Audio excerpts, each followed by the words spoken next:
क्या दुनिया में भूत, जिन्नात या बदरूहें अपनी अधूरी ख्वाहिशों को पूरा करने के लिए तैयार है? अपना इंतकाम लेने के लिए इंसानी दुनिया में आने का रास्ता ढूंढती रहती है। किसी तरह इंसान पर हावी होकर अपने अधूरे मकसद को पूरा कर सके। ये कहानी आदिल या सना के साथ पेश आने वेले हादसे की वो लोग हनीमून मनाने हिमालय जाने रहे थे। सारी तैयारी मुकम्मल हो चुकी थी, या फिर आप लोग अपना ज़रूरी सामान लेकर सड़क मार्ग से हिमालय के लिए निकल जाएंगे। वीरन सड़क रात काफ़ी हो चुकी थी, या हाईवे पर कार के अलावा कोई भी कार नहीं थी। रोड के दोनों साइड घने जंगल थे, या वीरन सड़क पर भी ये दो लोगों अपनी कार में थे। आदिल या सना एक दूसरे से बात करे। आदिल का ध्यान रोड की तरफ से हाथ गया।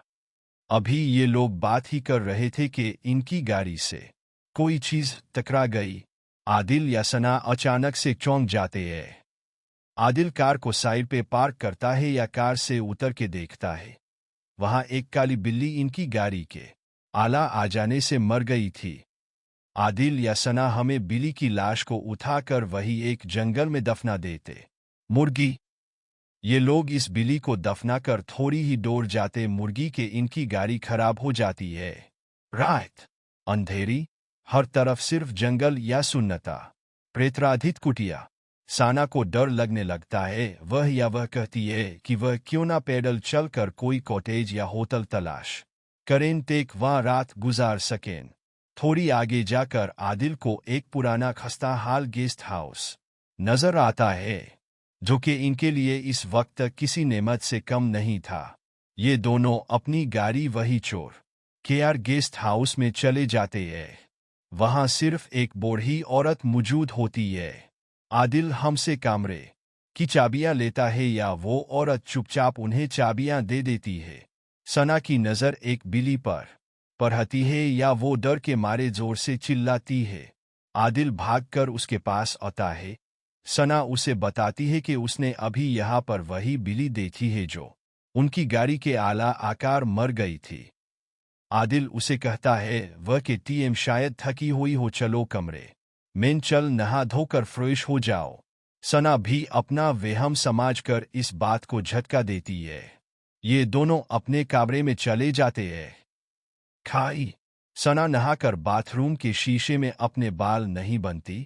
वह कि उसे दोबारा से वही काली बिल्ली या हमें बूढ़ी औरत का चेहरा नजर आता है, या डर के मारे चीख मारती है।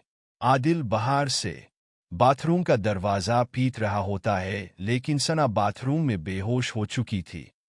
वो भागता हुआ रिसेप्शन पर मास्टर की लेने जाता है तो देखता है कि वहां कोई भी नहीं है, या दीवार पर किसी ने खून से मौत लिखा हुआ है, या एक काली बिल्ली की लैश पड़ी हुई है।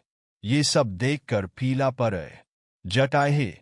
वो घबराहट के आलम में सना को लेने दोबारा कमरे की तरफ आता है। जैसे ही आदिल दरवाजा खोलकर कमरे में दखल होता है तो देखता है वह सना को एक चुड़ैल ने गला पकड़ के हवा में उठाया हुआ है, या सना बेहोश है। आदिल रो रो कर कहता है कि मेरी सना को जाने दो, हमने तुम्हारा किया बिगाड़ा है। तब वो चुड़ैल बताती है कि जो बिल्ली उनकी गाड़ी के आला आकार मुर्गाई थी वो हमारी चुड़ैल की बेटी थी, या वो अपनी बेटी की मौत का बदला लेने के लिए आई है, या अब वो इन दोनों को जान से मार के अपना बदला पूरा करेगी। आदिल की लात मिन्नतें करने के बाद भी वो चुड़ैल अपने नाखूनों से सना का गला खुशकर फाड़ देती है, या उसकी गर्दन जिस्म से अलग करती है। आदिल भी सना की मौत के बाद वही खुद खुशी कर लेता है। अब सवाल यह है कि इनकी मौत यूएस होटल में हुई, लेकिन इनकी लाशें कब्रिस्तान पुरुष कैसे मिली, या फिर क्या ये बदरूहें जानवरों की शक्ल इख्तियार कर सकती है।